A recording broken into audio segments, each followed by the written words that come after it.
Thank you for applying to the company. If you're a strong-willed explorer or a husk of a dead, then this job is for you.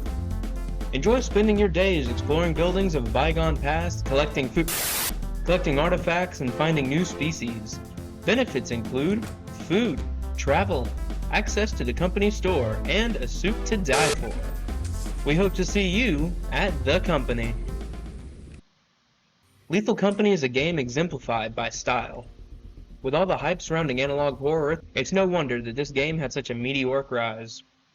With that rise, however, comes competition, and with the uptick in new titles, I have to ask, do you even remember Lethal Company?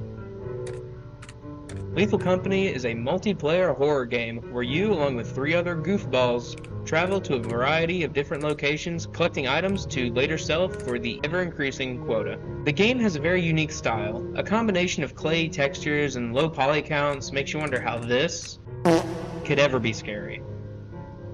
The game makes up for this limited graphical fidelity with an absolutely amazing way of building atmosphere. Every new game begins with a friendly corporate message inside your ship. Welcome to your first day on the job. This is your very own autopilot ship, where you will eat and sleep for the duration of your contract. Make yourself at home. To complete the onboarding process, you will want to check the instruction manual and sign into your ship's computer terminal. We trust you will be a great asset to the company. Great asset to the company. Great asset to the company. Great asset. You buy equipment, travel to different moons, go inside the structure, loot, survive whatever enemies are there, and eventually sell your loot. Rinse and repeat. The quota goes up every 3 days, which means you have to either go to more challenging moons or take extra risks and get all the loot that you can. The game sounds super simple on the surface, but every stage in this process has its own unique design. Within your ship, you joke, talk, argue, decide which planet you're going to go to, what to spend your credits on, or to save them. You can read the bestiary and the ship's logs, which you can access by typing Sigurd into the console, like the sticky note says. Each moon has its own layout and hazards. You can land on the industrial wastes of experimentation, in the deserts of assurance, forests of March, and the tundras of Titan or Rend, each with its own possible variations in weather, and mobs that can spawn. The moons you can visit are Gordian, which is a rainy planet where the company is. This is where you go to sell all of your trash and meet quota. The easy moons, Experimentation, Assurance, and Vow. The intermediate moons, Offense, Adamance, and March. And the challenge moons that cost money to visit, Ren, Dine, and Titan. There's also moons that you don't see on the console, but you can still visit. These moons are Artifice and Embryon. They're both very high risk, but very high reward. While every moon's exterior doesn't change, each interior is procedurally generated. So though you may spend all 3 of your days on Rend, the inside of the building will be different each time. This lends itself to an almost infinite amount of replayability. A general rule of thumb is the harder the moon, the more mobs that spawn, inside and outside, but the more valuable the loot within is. Now that we've gone over a brief description of the moons, let's start talking about the mobs you'll encounter during your work for the company. To save some time, I won't mention all of them. I'll just mention a few true icons of the game. Locusts and spore lizards are basically harmless, but they're pretty annoying. But you've also got mobs like the Bracken, tall black humanoid plant hybrid things that slink into the shadows, creep up when you're not looking, and snap your neck. They're not the only monster that can lead to some truly horrifying events though. There's also coil heads, massive mannequin things with springs on their heads that swing back and forth. They're the classic weeping angels adjacent. If you don't look at them, they run towards you, rip your head off, and replace it with a coil. But as long as you're looking at them, they stay perfectly still. This can lead to some very intense moments. For example, I was cornered once between a coil head and a Bracken. I'd love to show you the footage, but if you've been keeping up with my posts,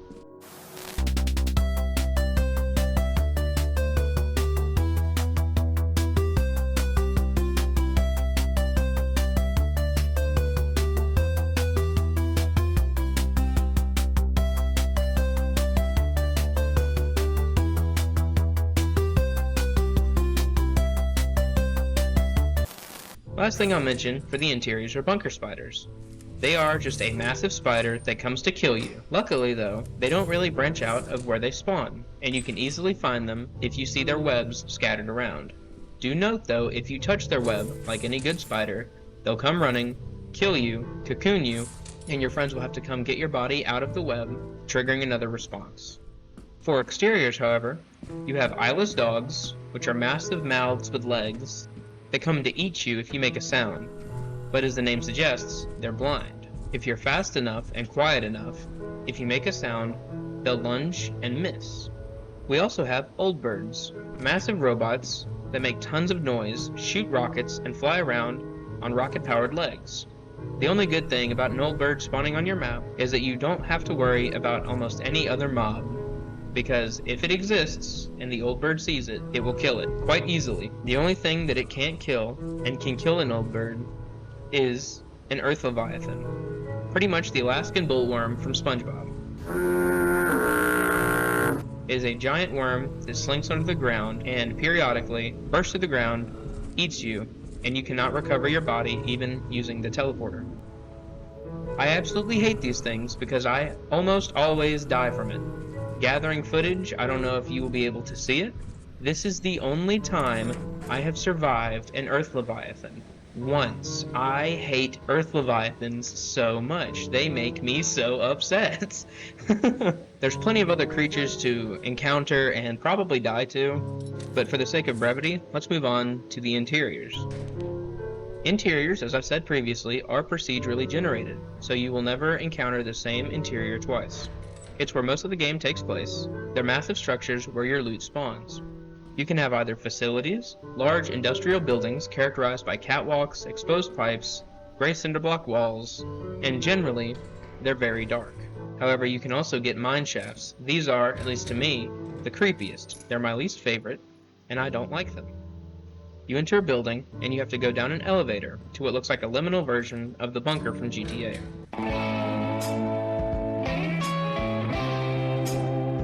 Loot in here is decent, especially if you go into the caves, doors with blue lights above them. Watch out though, it's easy to get lost and cornered.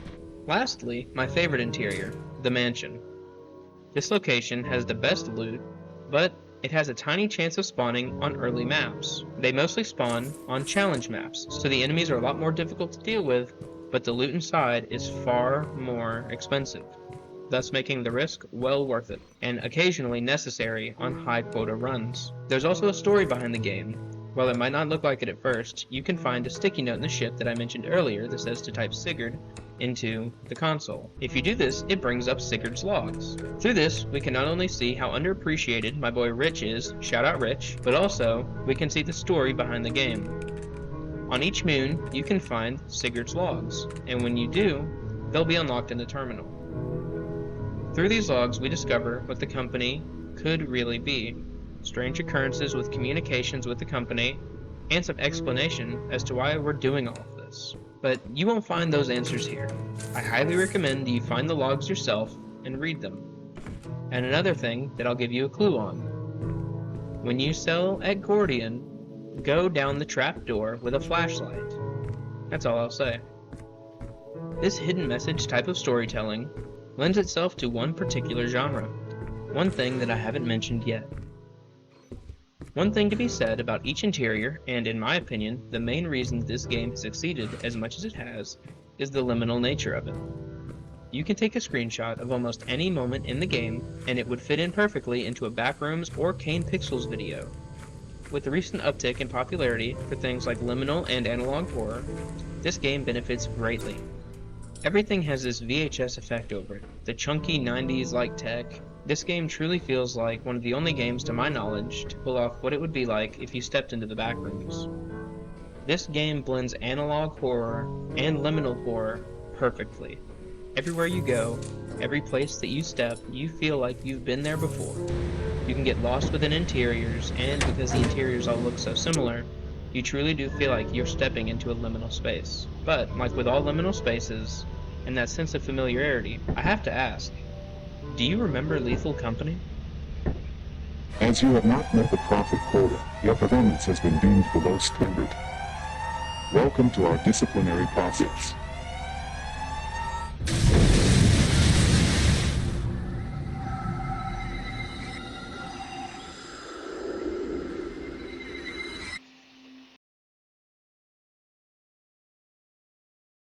Thank you so much for watching, and I'm so sorry that this video came out later than I had planned. I had a lot of issues getting my footage, pretty much everything 2 or 3 times in some cases. I'd love to say thank you to all my new subscribers, seriously, like 36 at the time of recording, and 1.6k views on the Mordau video is absolutely insane. I can't express how grateful I am and how just wonderful it is to see that, and just how amazing it is to see the amount of support that you all have given me, and just thank you so much for checking everything out. I'm so thankful for all of you sticking through to the end, and a special thanks to Wendigoon, who made a video on Lethal Company a while ago. It's what introduced me to Lethal Company, and later on inspired me to make a video about it. I would definitely recommend watching his video if you were interested in mine and wanted to get more in-depth knowledge on pretty much everything, since this was more of an overview. But with all that said, I'd like to say thank you all so much for watching. You're all truly wonderful. I'm truly grateful that you've all given me your time so that you can hear me yap about a game. But with all that said, I'll see you in the next one. I hope you have a wonderful day.